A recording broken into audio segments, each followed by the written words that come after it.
Welcome to Trippy Commentaries and our coverage of the 2014 fantasy football season.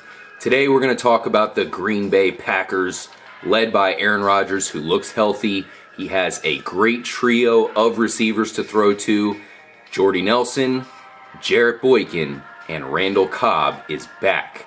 I'm RJ, joined by Kyle. K-Mac, what do you think about the Green Bay Packers heading into the preseason this year? What's going on, RJ? Man, this offense is it's definitely shaping up to be a really explosive offense this year. From a fantasy standpoint, I see three receivers I wouldn't mind having all three of them on my team. I think they're all good enough. I think every one of them could definitely play. Boykin, we saw him break out last year, but I got to have faith in Aaron Rodgers. I think he'll stay healthy. I think it was kind of a freak injury last year, and man, if he can, continue what we've seen from him in the past, man, he's a no doubt. He's probably a first-round draft pick for some people, and definitely somebody that is going to deliver the ball, a lot of nice passes to these, explosive and young receivers. Yeah, I know we have the three known receivers, including this man, Jordy Nelson, who's probably going to have the biggest season of his career if he stays healthy. They also added a rookie. Pretty highly touted rookie as well, didn't they, K-Mac? Yeah, his name's Devonte Adams out of Fresno. Guy had a monster season. Actually, his freshman year and his sophomore year, two monster seasons, 1,700 yards receiving last year, 24 touchdowns. He had 131 receptions.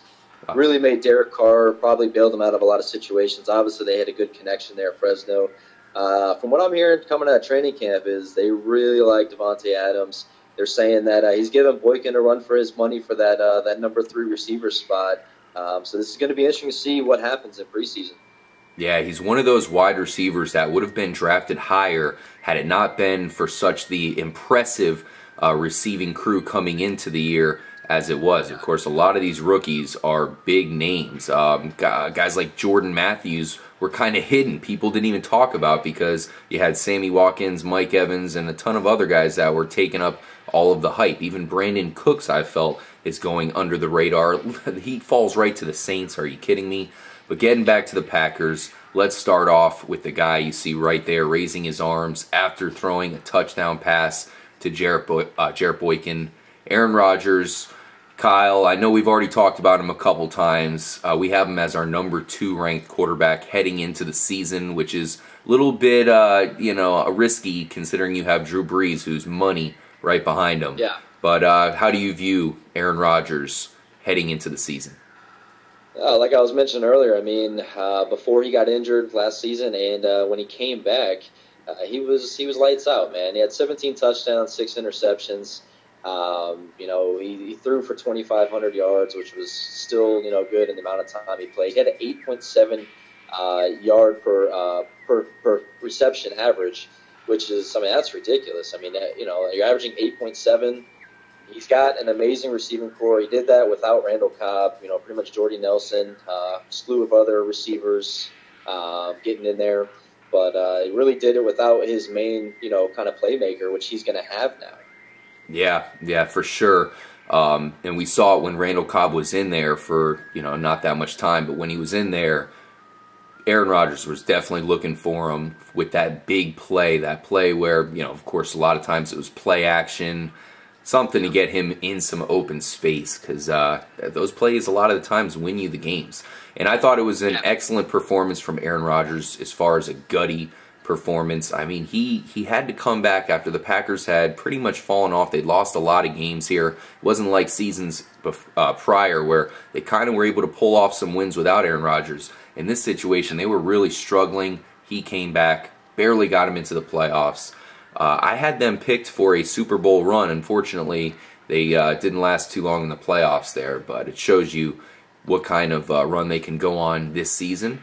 So we're both very high on Aaron Rodgers. Not too much to say. Number 2 quarterback. We did do a quarterback rankings video, guys, so we do dive a little bit more in depth on him in that video if you guys want to check that out. If you haven't already, definitely make sure to get Aaron Rodgers on your team, as he should look to have another MVP caliber season, especially because these receivers are all on the same page with him. And even if one of them goes down, he's got other guys ready to go, including the rookie. Let's start off with Jordy Nelson. I have him ranked extremely highly. He's one of the guys I'm targeting. My whole view on this season is I'm going to be trying to go for the elite offensive teams players. So the Packers are certainly one of them for sure, which means I want all three of these receivers, especially Jordy Nelson. I want him as my #1 receiver.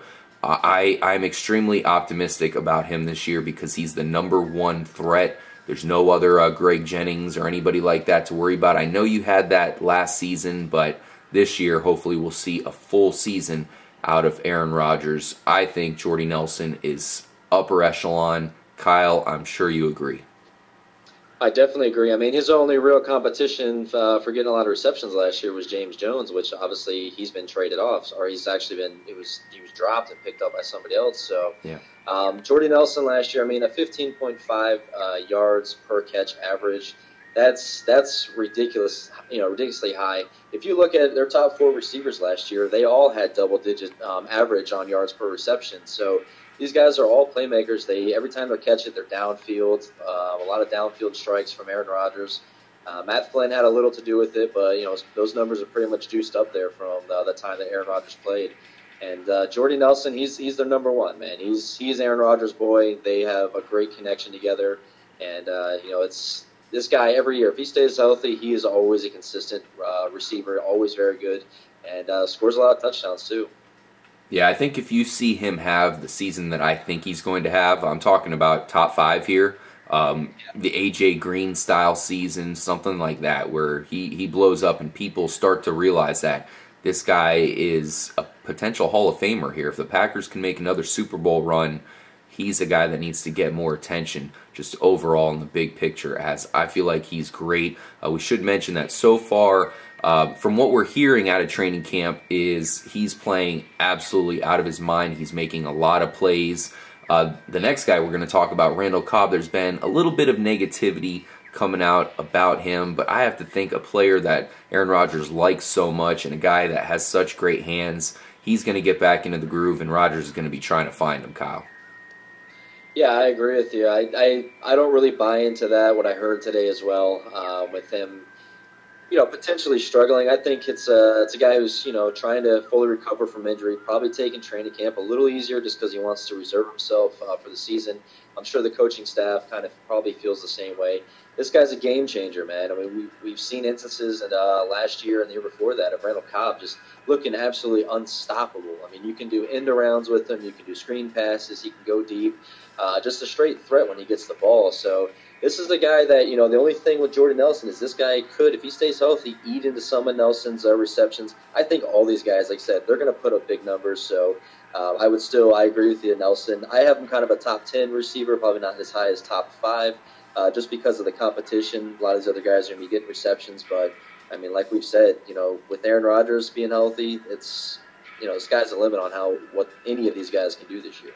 Yeah, I really view the Packers this year a lot like I viewed the Broncos last year. I know that might sound a little bit crazy because of how many touchdowns the Broncos did score, but the Packers are well equipped. Not only do they have an elite receiving core, possibly the best in the entire league, but they have one of the best running backs in the league, and this guy's legit. He can pretty much run against strong coverages, and you're going to have him running against weaker coverages because the passing game's so good. It's just a ticking time bomb ready to explode as long as these guys all stay healthy, which is not what we've seen last season. I certainly am looking to grab Randall Cobb. The problem is, Kyle, I feel like he is going very high. I have a lot of people putting him in the top 10, which I can't do coming off the injury, and I feel like people are going to be basically grabbing him too high. I don't see him on any of my teams this season. What about you? I mean, yeah, if someone reaches for him, obviously go for it. I'm not going to reach for him. I actually have him ranked 14th on my overall receivers list. I think he will be effective, but I'm definitely not going to reach for him. Like I said, in this draft this year, we've already seen it. I don't know if you guys have checked out our mock draft that we did. But really, there were so many receivers there at the end of the draft that I wouldn't have mind to have as a number 3 or a flex, to where I feel you can kind of hold off on a few of these receivers because I think a lot of them are going to fall. And if some people are reaching for them, then that's just going to leave somebody even better available for you to pick up. Yeah, for sure. The forgotten man, Jarrett Boykin. Kyle, what do you think? Jared Boykin, I mean, the only thing with Jared Boykin is he's going to have to fight off Devonte Adams. I like Boykin. We saw, I mean, last year he was fantasy worthy. I believe you had him on your team, and he had put up a few good games for you there. And, Devonte Adams are rookies, so we'll see how it's going to shake out. But I think either one of these guys, from what I've been hearing in the camp, Devonte Adams has been looking extremely well. So I think any one of these guys in this system, these are possible. Devonte Adams definitely a sleeper alert. He could easily be the number 3 guy come the very first game of the season. But I like Boykin. I've heard a lot of good things about Devonte Adams, and I think the Packers are pretty high on him.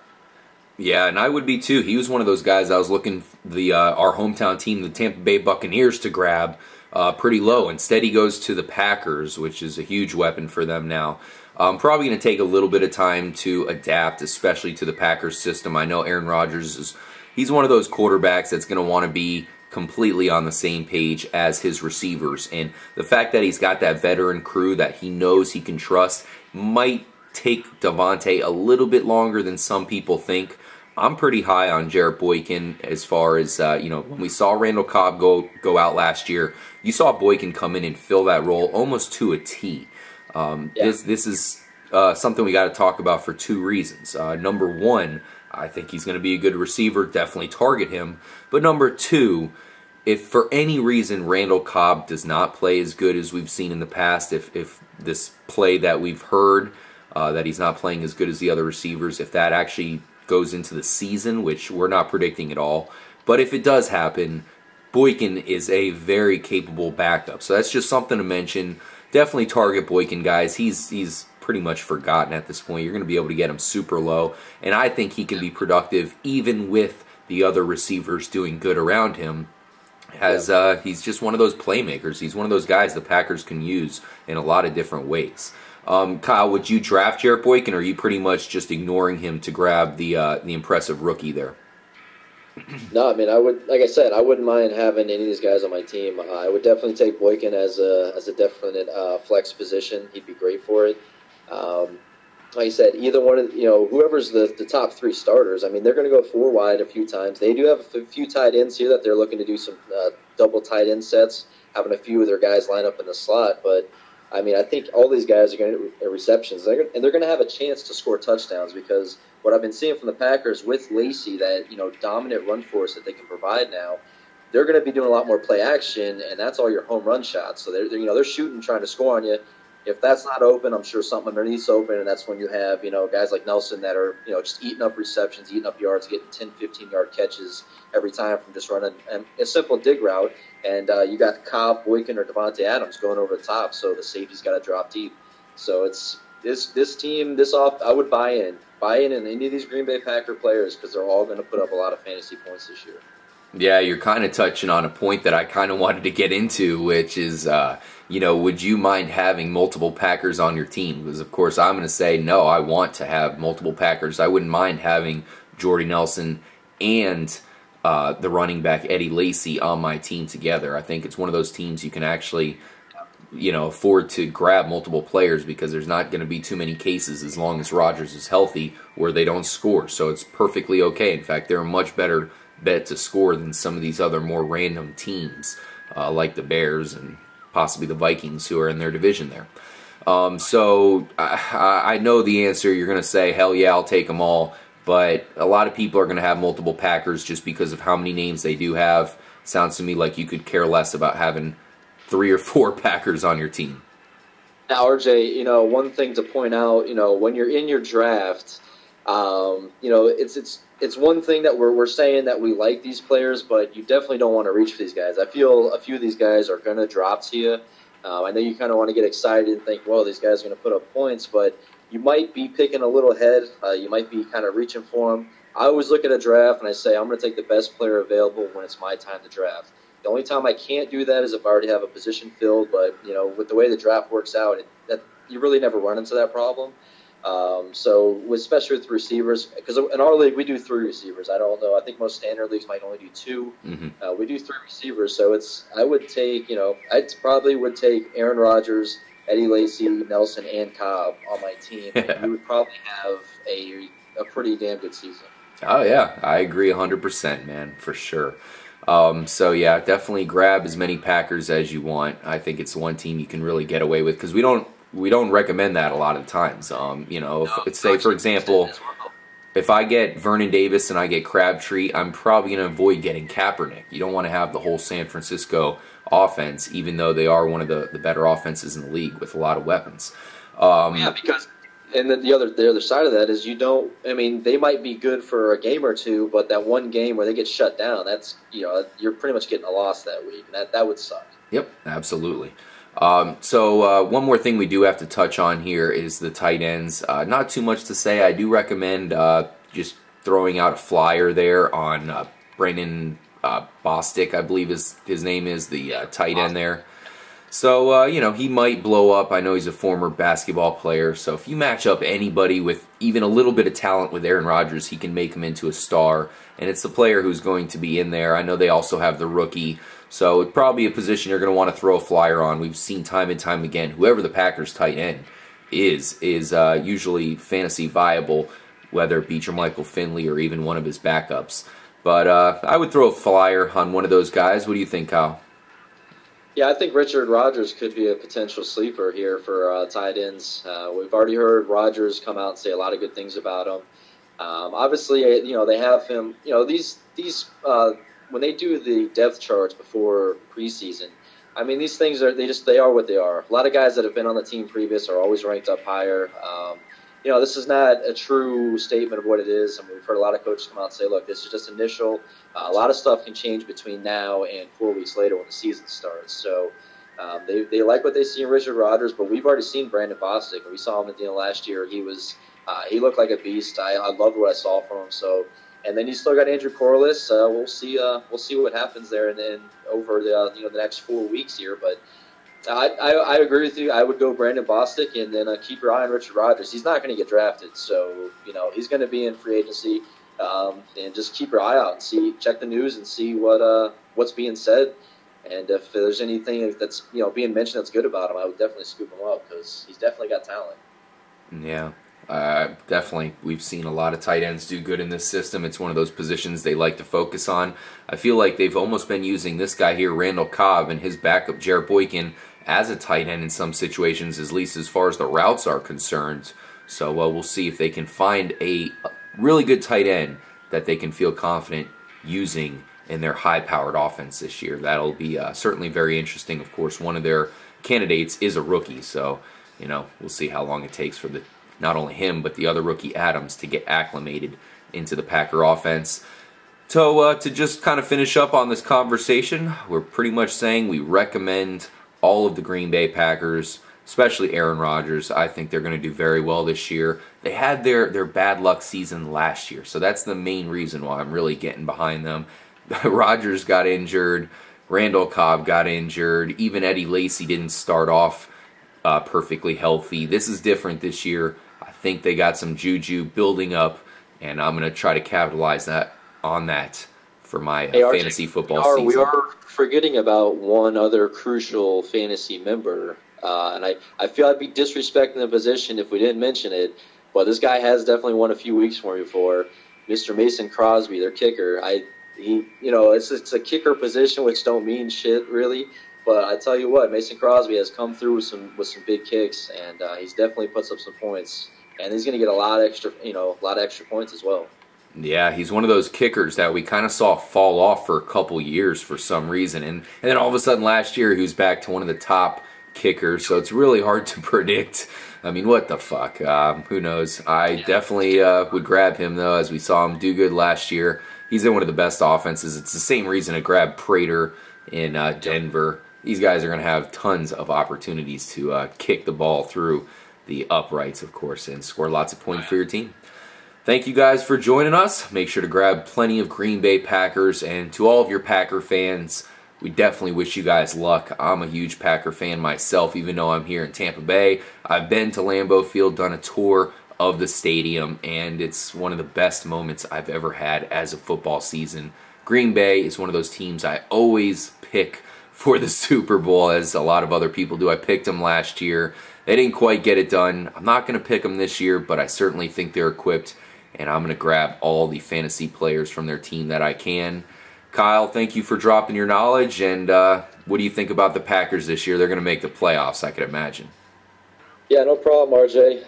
Yeah, it's exciting to kind of talk about this offense. I think they're going to have to rely on their defense really stepping up this year to be able to contend in this NFC. I mean, that's the thing is, yeah, think, man, the NFC is stacked right now. A lot of good defensive play, a lot of good offensive play.